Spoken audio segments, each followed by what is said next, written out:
Looks like Trump is going to go to court for the classified documents probe. He is announcing that he got indicted.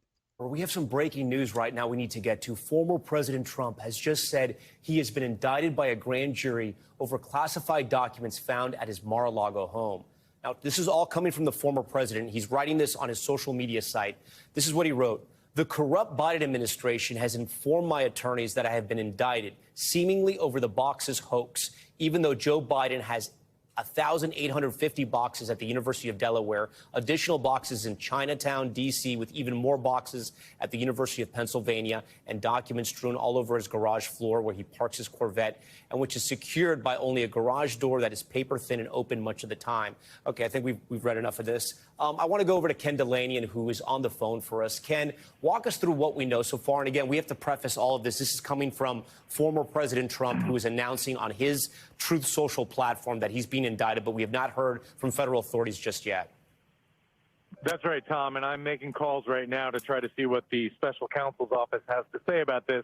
I was standing outside the federal courthouse in Miami all day, and we saw a senior member of the special counsel's office walk in this morning, and we believe that he was presenting material to a grand jury that's sitting here in South Florida.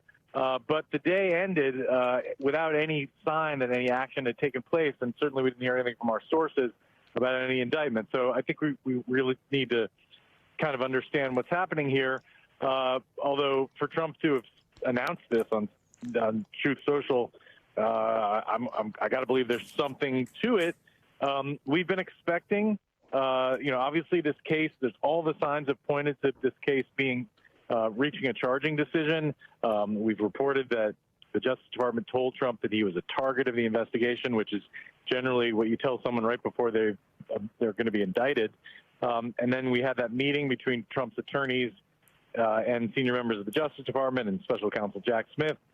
And then we learned that the case had sort of gravitated to the courthouse here in Miami, where a grand jury was hearing testimony.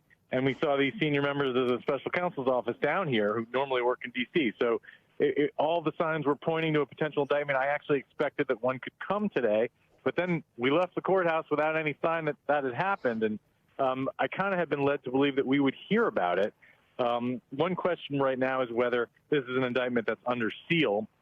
We haven't seen any evidence of it in the federal court system, so perhaps that's the case, Tom.